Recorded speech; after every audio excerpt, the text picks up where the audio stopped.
I say we're done.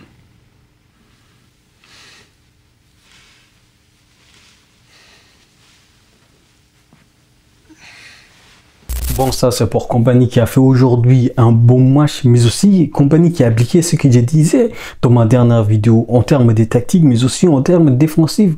Mais on va finir tout ça dans cette vidéo. Mais déjà, bonjour les amis, j'espère que vous allez bien. Aujourd'hui, on va faire le débrief du match du Bayern Munich contre Bochum et victoire du Bayern Munich. Une victoire écrasante du Bayern Munich, 5-0, manita comme disent les Espagnols.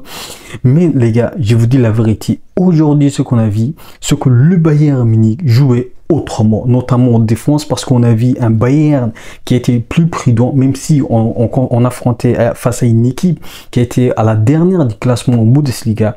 Mais ce qu'on a vu sur le terrain, c'était un Bayern prudent, mais aussi un Bayern entreprenant, mais aussi un Bayern qui maîtrisait le jeu. Le Bayern Munich a maîtrisé Bochum, même si bien évidemment dans cette première période, les gars, il faut se dire la vérité, dans cette première période, Bochum a failli marquer un but dont le Barça a marqué contre nous, mais aussi dont Aston Villa a marqué contre nous. Et donc, je pense que à partir de là, Vincent Kompany a switché son système de tactique en faisant jouer ses défenseurs plus bas, mais aussi en faisant jouer ses attaques un peu plus haut. Parce que voilà, lorsque le Bayern Munich a fait ça, je pense que le match a vraiment démarré. Le Bayern Munich a marqué avec les coups francs de Michael Olise. Comment je vais dire ça? Donc, Michael Olise, un coup franc, mais incroyable. Et ce qui m'a marqué, en fait, moi, c'est l'altruisme de Harry Kane. Harry Kane, il pouvait facilement marquer, ou plutôt, il pouvait tenter de marquer, mais son altruisme, franchement, c'est ce dit classe. Michael Olise qui marque cette coup franc, mais excellent. Donc, je pense que les gars, le deuxième but qui a marqué, le deuxième but, c'est pour Jamal Musiala. Jamal Musiala, aujourd'hui, je trouvais que Jamal Musiala, les gars, je vous dis la vérité, il a été excellent. Il a été créatif. Il a été un joueur qui avait récupéré beaucoup de balles. Et surtout, c'était un joueur qui bonifie le jeu. Et aujourd'hui, ce qu'on a vu, c'est un Jamal Musiala qui a été vraiment en jambes, un Jamal Musiala qui a été vif, un Jamal Musiala créatif, un Jamal Musiala en perspective. Et surtout, les gars, il faut pas oublier, le duo Jamal Musiala et Michael Olise a bien fonctionné. Et ça, c'est bien pour le Bayern Munich, les gars. Et c'est bien pour nous, les gars. Michael Olise et Jamal Musiala ont eu ces connexions qui a permis déjà de marquer le but de Michael Olise, mais aussi qui a permis de marquer le but de Jamal Musiala. Et donc, les gars, cette première période, on a été vraiment autoritaire. Et Bochum, je pense que Bochum, à part le pays qui ont failli marquer, heureusement que Kim était là. Et donc, je pense qu'aujourd'hui, on a été vraiment très fort face à Bochum. Bochum a été en difficulté. Le Bayern Munich a vraiment maîtrisé. Parce qu'aujourd'hui, Jamal Musiala était vraiment en jambes. Et si on avait cette Jamal Musiala contre le FC Barcelone, je pense qu'il y aurait eu quelque chose. Mais bon, c'est le passé. Et le passé reste le passé. Mais dans cette match, je pense que techniquement, mais aussi en termes de récupération, je pense que Jamal Musiala, il a été au top aujourd'hui. Bon, du côté du milieu, Palhinha aussi, s'il jouait comme ça contre l'FC Barcelone, je pense qu'il y aurait aussi là aussi quelque chose. Mais bon, comme j'ai dit, le passé reste le passé. Ce qui compte, c'est les présents. Et ce qu'il a fait, Palhinha contre Bochum, c'était excellent. Il a été excellent dans le duel. Il a été excellent dans la récupération parce que de base, c'est un joueur qui est très fort dans la récupération. Et je pense qu'il a joué son rôle aujourd'hui. Et d'ailleurs, il a joué son rôle contre Stuttgart dans les précédents matchs. Donc, je pense qu'aujourd'hui, Palhinha, il a été présent. Comme d'ailleurs, Kimmich a été présent. Mais bon, dans l'ensemble de cette première période, je pense que nos joueurs, ils étaient présents, que ce soit Michael Olise, mais d'ailleurs j'aimerais revenir sur un Coman. Pour moi, je pense que Coman, il n'a pas fait une première période aussi incroyable que ça. Coman, il a été en difficulté face aux joueurs 1 contre 1, il a été en difficulté qui était pourtant sa force. Et je pense que s'il perd ça, je pense qu'il ne va pas vraiment être titulaire. Même si en deuxième période, il a marqué un but. Mais si on reste dans cette première période, je pense que Coman, il n'a pas été aussi excellent que ça. Il a fait des déchets techniques. C'était pas vraiment aussi intelligent, mais aussi face aux défenseurs, il n'a pas su se montrer décisif. Et donc, je pense que Coman, il a été celui qui a le moins bon dans cette première période. Maintenant, en deuxième période, qui marque, c'est Harry Kane qui marque sur une passe de qui? Sur une passe de Jamal Musiala. Qu'est-ce que je peux dire ça? Qu'est-ce que je peux dire de ça? Jamal Musiala, en termes de technique plutôt, mais aussi en termes de dribble, c'est vraiment quelque chose. Et je pense que Jamal Musiala, lorsqu'il est en forme, il y a quelque chose au Bayern Munich. Il y a quelque chose qui se passe au Bayern Munich, surtout en phase offensive. Et donc, puis de Harry Kane qui devient co-meilleur buteur de la Bundesliga. Et donc, ça, c'est une bonne nouvelle pour nous. Dans cette deuxième période, les gars, on a été vraiment très, très fort. Plus fort que la première période parce qu'on a marqué encore plus de buts. Parce que le quatrième but, c'était un but marqué par qui? Un but marqué par Leroy Sané, parce que Leroy Sané a été rentré à la place de Michael Olise. Et donc, Leroy Sané qui marque son premier but en 2024. Ça aussi, c'est une bonne nouvelle pour nous, les gars.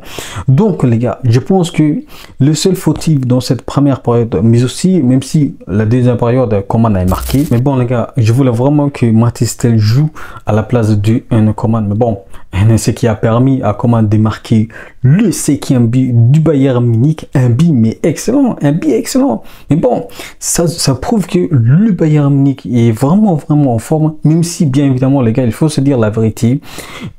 Cette victoire, il faut prendre à la pincette, même si il faut pas négliger tout, mais pour moi, il faut prendre à la pincette parce que on jouait face à une équipe qui était au dernier du classement de la Bundesliga.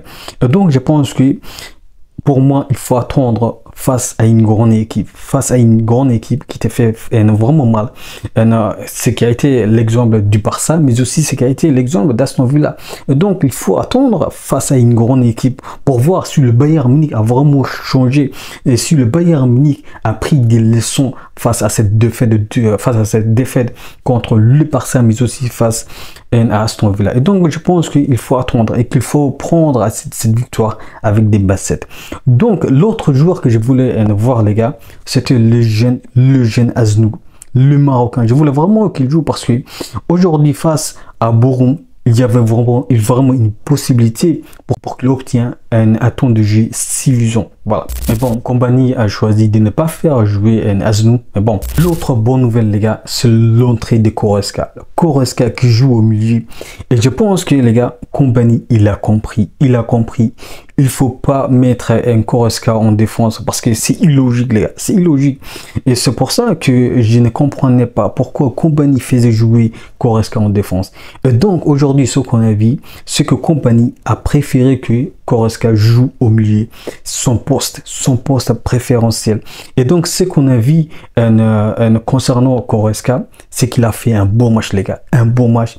Et la particularité de Goretzka, et c'est pour ça que j'adore Goretzka lorsqu'il joue au Bayern Munich, et surtout lorsqu'il joue au milieu, c'est un joueur qui aime se projeter. C'est un joueur qui aime se projeter.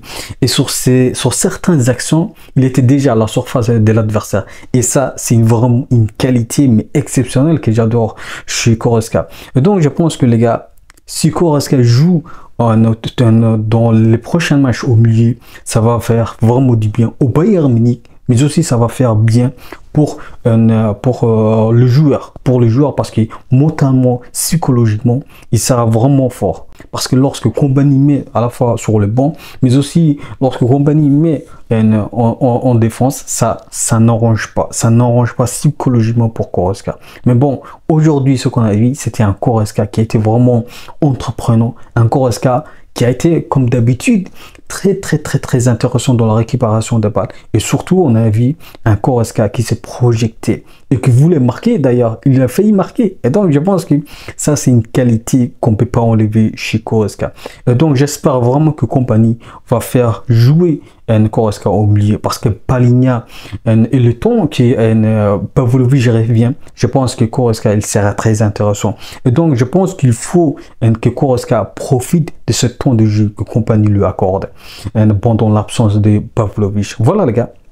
Je pense que j'ai tout dit dans cette match, les gars. C'est qu'il faut retenir ce qu'on a été vraiment incroyable, on a été vraiment autoritaire, mais il faut prendre cette victoire au pincette. Il faut prendre à la pincette, les gars. Il faut prendre à la pincette, mais il ne faut pas négliger notre victoire. On a bien joué, on a marqué un vraiment début très intéressant. Et donc, l'essentiel, c'est que le Bayern Munich est de retour, mais c'est à confirmer face à une grande équipe, les gars. Parce que voilà, c'est une victoire est très importante pour nous parce que on prend la première place de la Bundesliga, même si on est à égalité avec Leipzig. Mais je pense que ça va nous faire du bien mentalement, mais aussi dans les statistiques, parce que en football en 2024, ce qui compte aussi, ce sont les résultats. Et je pense que les gars, si on continue comme ça, on va vraiment aller plus loin. Notre prochain match, je pense que c'est contre Mayence et en Coupe d'Allemagne. Et je pense que là aussi, il faut vraiment taper fort. Il faut vraiment taper fort. Mais bon, c'est à voir, c'est à voir. Voilà les gars, je pense que j'ai tout dit. Dites-moi ce que vous avez pensé de cette match. Quel est votre joueur préféré dans cette match et quel but vous a vraiment sublimé dans cette match? Dites-moi tout ça en commentaire. Et je vous dis, n'oubliez pas, on peut aimer le foot, mais avec le Bayern Munich. Ciao.